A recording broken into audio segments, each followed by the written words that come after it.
Welcome back to the morning show here on the Rise News. For updates on sports stories across the globe, Aaron Akirijola joins us. Good morning, Aaron. How are you today? Good morning to you, Ayo. Good morning to you, Rafa. Morning, Aaron. All right, so let's get straight into it. Let's start it off with European news and the European Cups that are actually playing out. Of course, yesterday, Juventus actually played out a 1-1 draw with Sevilla.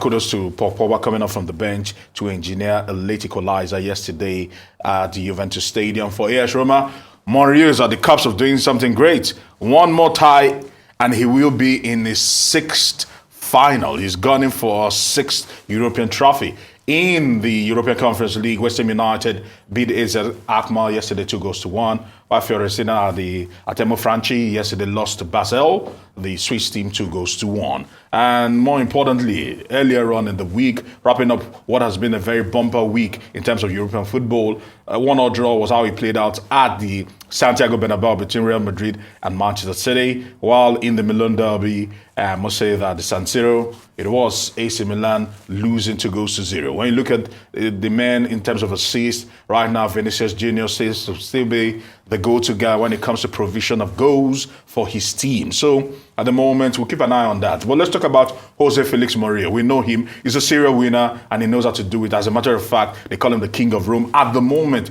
helping AS Roma win that Conference League last season. And you cannot put it past him when he gets into another final. And it's looking like he's at the cups of doing that if he can actually stave and actually ensure that AS Roma get the better of their opponent next week, Thursday. At the moment, he's confident he can actually do this. But more importantly, everyone seems to be saying that if he can do this, win the Europa League, he will be in prime position and pole position to take over the job at Paris Saint-Germain. At the moment, we know that Paris Saint-Germain are looking for a high-profile coach to deliver that glory, that holy grail to the Parisians, and they are looking towards Jose Mourinho. They've tried Ancelotti, they've tried Unai Emery, they've tried in Tuchel, they've brought in all sorts of managers, none have been able to do it. Maybe the special one can do his special thing. We'll have to wait and see. Have they tried Graham Potter? Okay, not to make mockery, but it was not all smiles for the Golden Eaglets yesterday. They faltered and people questioned the resolve. More importantly, soft goal, some would say, it actually did not bode well for the under-17 national team as they lost to Burkina Faso 2-0. And at the moment, that means that they're out of the tournament. Ndukwa Agbade and the boys will be returning back home today, and they will not be participating in the World Cup in Argentina. You can actually see the semi-finalists and the teams that will be making it: Morocco, Burkina Faso, Senegal, and Mali. Now, away from that, Rufa, you were harping on this heavily. And let's talk about the fact that also people in the sporting industry have also questioned this, because at the moment, the federal government has actually approved 2.4 billion naira for the building of a sports science facility at the National Stadium. And they're saying that with just a few weeks ago, where with this, we know that this contract is to be executed over 3 years. And that means that it is the next administration that should be saddled with this responsibility. But at the moment, as it stands, it will be the sports ministry executing a project just a few weeks ago. And they're asking that, what is going on here? That something is not adding up. And we don't want a case whereby when there is a carryover, we do not get to see this project come to fruition. It's unfortunate this is happening, because this talk about sports science and having a high performance center has been carried over by 3 sports ministers. So it's unfortunate that this is coming at the wee hour. And the fear is that this might not happen. Why do they even need the government to? Can't they partner with private sector to build that sports performance center? Trust me, it's been in the works, and it thinks there have been bottlenecks, there have been hurdles over the years. But one thing is certain: Nigeria does not have a proper high performance center. At some point in time, there was a Good Luck Jonathan High Performance Center that was so takes you back memory lane and takes you back to what we're talking about. That there was a time that there was a Good Luck Jonathan, High Performance Center at the National Stadium, Package B. I don't want to say much. You talk about previous administrations here. Just following up for what I said. Has money been allocated? Has money been spent? Is there any account in terms Monies have been spent, but we've not gotten something that is world class. Because it's this scam that you keep mentioning. Okay. Yeah. You keep putting it in the budget. You now, put a few in the weeks budget, to... you know, so they do Accountability. it. It's not been fully executed. That's the truth. And that's why, so why I was saying it was a variation scam. And I please, for those that say, oh, Rufai might be sensational, go and read Reforming the All Reformable by Ngozi Okonjo-Iweala again. You see, why I say it's a scam in the first place, because the initial contract is inflated in the first place. Highly inflated. Then, a couple of months down the line, you now variate it and add more money to hitherto inflation. The initial inflation you have should be able to, with the initial inflation and money to share for the boys, should be able to complete the contract.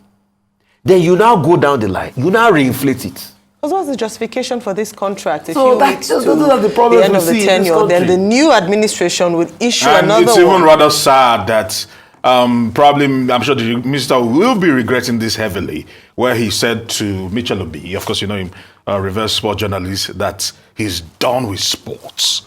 This was a few weeks ago. Then the lighting stand at the National Stadium collapsed.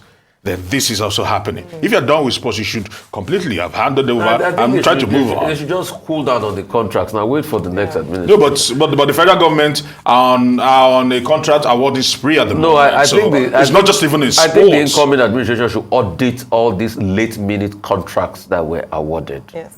For the sake of accountability. Absolutely. They said they are Audit working them. till the very last day, Yeah, and or they till the said very last minute. But government will continue. before I just quickly go, this weekend also, let's talk about the English Premier League, because we know that quite a lot is actually going to be happening this weekend in terms of the Premier League, and the title running is still up and running, and more importantly, it's actually heating up. We are looking like we might have a photo finish in the Premier League. When you look at those sets of fixtures, of course, Manchester United know that they have a very tough game this weekend.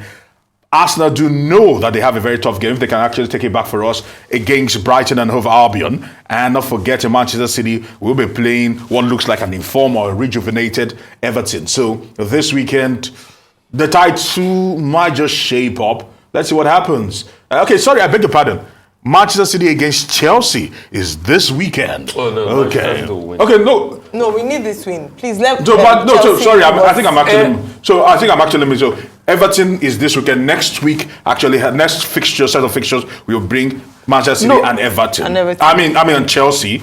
This weekend it is Manchester City and Everton, then Manchester City and Chelsea, and down it goes. For Arsenal, they know that key game against Brighton will probably almost pull them in, not in the driving seat, but in the affairs of things to probably stake a claim. If Manchester City slip up, they can just grab the trophy and run with it. But they will need to beat a Brighton team that are also very sleeky and very, very dangerous. Very huge banana peel, I must say, for the Gunners tomorrow at the Emirates. So let's see how it plays out. I mean, I want the Gunners to win it, the title, because I want to see a new face on the trophy. Yes. Not Manchester City again. But they will need to earn it. But they will need to earn it. Hopefully they're able to get done with Brighton. I will want Chelsea to be able to cause an upset. But the problem is I can't trust Lampard. I can't trust him. No, but Lampard has gotten a victory, and I'm hoping he continues. A part of me still believes that victory was just a fluke. A part of me. So I can't trust him with all the resource he's got. I can't trust him to eke it against the firepower of Man City. No, but you can't blame Frank Lampard. He took a team in rotten form. Please. And he's trying to sabotage the team. Aaron. You cannot blame that. I agree with Aaron, and I think a club that has taken 3 managers in one season only shows that there's something rotten. Aaron, chill. I beg you in the name of God, please stop being blasphemous. Tuchel took Chelsea midway of a season and won the Champions League. Where was he when he was fired? When he was fired, he wasn't in the top 4. But very quickly, how is Harry Kane going to go to Manchester United? Because we're looking at transfer news. Because they're saying it's looking very shaky. The smart money is on him going to Manchester United. Okay. But he's been speaking. He's been doing a lot of talking. But Tottenham are eager to keep him. And he's also talking about staying. But the smart money, if he wants to win any trophy, is to actually jettison Tottenham.